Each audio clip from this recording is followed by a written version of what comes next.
Also, how desperate is the couple getting with Netflix? You won't believe this one. We've got to talk about Meghan Markle. She's out with her big season 2 of With Love, Meghan, which is really such a fake season 2. She's cooking and she is wearing thousands of dollars worth of jewelry. Cooking in Cartier, relatable content level 0, imagine stirring a pot wearing more jewelry than your rent. Meghan Markle is playing to an audience of no one. That is what we get from the latest reveal of Netflix's top 10 list for the week. Playing to an audience of no one, viewers checked out faster than a midnight DM. Ratings went ghost mode. The Sussexes are preparing their boldest move yet, starring their own children in a brand new Netflix project, a family-driven project built around Prince Archie and Princess Lilibet. When content dries up, call in the toddlers. Kids as the new secret weapon. Privacy, who? Brand strategy, maybe? Or extremely messy? The cringe knows no bounds. Still, right out of the gate, we have the weird fake laughs. First date. Double date. Double date. Awesome. Shall we make a little welcome snap? Stick around. We are serving receipts and receipts corner facts. Next up, full roast on the jewelry flex, the patchwork edits, the ratings tombstone, and the toddler pitch. But wait, the receipts get spicier. She's cooking and she is wearing thousands of dollars worth of jewelry to promote her. Meghan in the kitchen is already peak scripted reality, but add thousands of dollars of jewelry while stirring a pot? That's not relatable lifestyle. That's luxury cosplay. Viewers are supposed to believe this is home cooking, but it looks more like a Cartier ad that accidentally wandered into Food Network. The vibe is less family dinner and more let them eat cake. This sort of patchwork vibe is very present and very obvious. This part 2, marketed as season 2, had to do this. And the editing? Whew. Netflix had to stitch this show together like a bad prom dress. Voiceovers here, awkward zoom-ins there, a patchwork quilt of production trying to hide the fact that nothing actually happens. It's the television version of Instagram Facetune. Smooth on the surface, but everyone can see the filter, and the results speak louder than any PR spin. The show debuted to what the critics politely call muted enthusiasm. Translation, almost nobody watched. Meghan cooked, crafted, and sparkled for an audience that evaporated faster than Prince Harry's polo career. For a show that's meant to have Meghan do all the heavy lifting, it creates a little bit of a weird disconnect for the viewer to have the guests become the focus and take charge of the bulk and most important parts of the episode. Meghan's supposed to be the star, the charming hostess, the royal comes chef influencer. But the guests, the actual food pros like David Chang and Christina Tosi, steal the spotlight. It's like hiring a pop star to open for a local cover band. Netflix tried to paper over it with voiceovers, but the gap between Meghan teaching the audience and guests running the show is glaring. You can almost hear viewers whispering, "Who invited her again?" Yeah. Turn the heat off. And it steams. Yeah, that's all you need, a little bit of that, and we're ready to go. That's a good pro tip. So pretty, our little gal. Ready to go. That's a good pro tip. And yes, Netflix sprinkled in pro tips to make it look instructional. But it's obvious when they cut in Meghan's voice after the fact. It's like she's narrating a cooking show she didn't even direct. The audience isn't learning.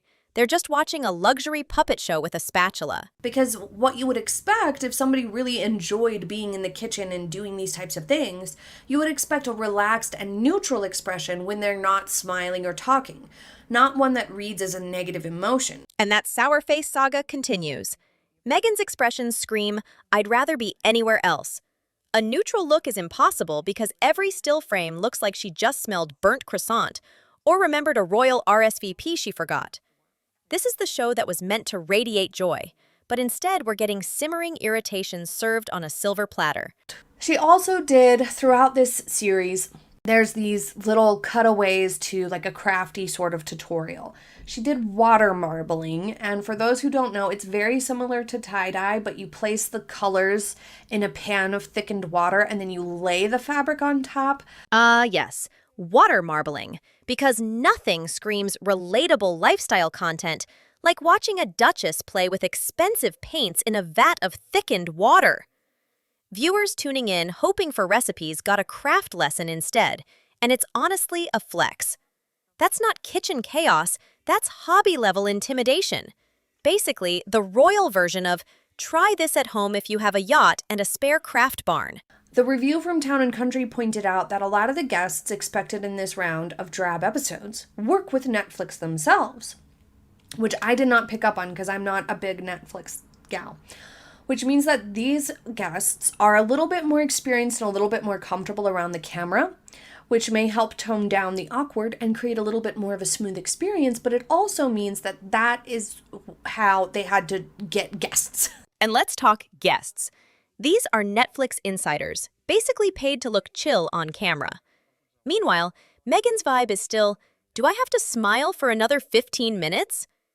It's like inviting your coworkers to a party and realizing only the HR team is photogenic while you're mid-eye roll. It looks as if someone at Netflix, mindful of the fact that the last series came 383rd in the streamer's most watch list, has demanded we need more Harry. You know, I'm not sure that that's why. I have to be honest, I'm not sure that that's why she talked about Harry. I think that she just talks about him. Oh, and yes, Harry is nowhere to be seen. The man who once had Hollywood on speed dial is apparently MIA, while Meghan mans the castle. Netflix probably whispered, throw in a reference to Harry or we cut the budget further, but the absence just makes the show feel like a solo rehearsal without the duet. She prepares personalized drinks for everyone who walks through the door and sends them home with elaborate gifts. When the Shettys mention they host a games night each Friday for 40 friends, you can see Meghan mentally computing how to get on the list. And let's not forget the gift mania.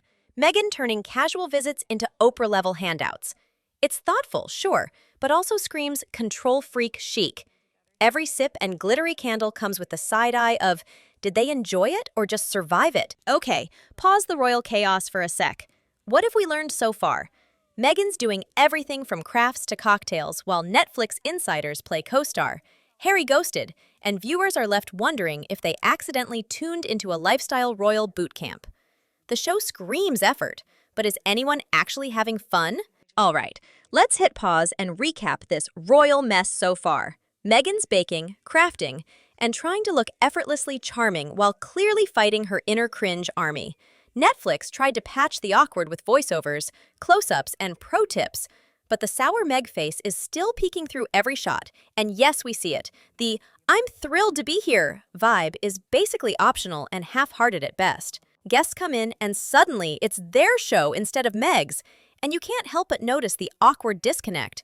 It's like someone invited Gordon Ramsay to a tea party and forgot to tell him it's casual. David Chang and Christina Tosi dominate the kitchen, while Meg narrates over her own attempts to smile and craft, which makes you wonder who's really running this Netflix circus and who's just here for the Instagram-worthy cutaways. And here's the receipts corner. Buckle up. Netflix took control, pulled strings for guests, reduced Meg's sound bites about herself, sprinkled in voiceovers for context, but still, the holiday QVC vibes remain. The flower pendants, the water marbling, the craft barn, and yes, the meticulously timed cocktails. It's like watching a royal Pinterest board come to life while you quietly judge every forced compliment the guests deliver, allegedly prompted by Meg herself. But here's the juicy part.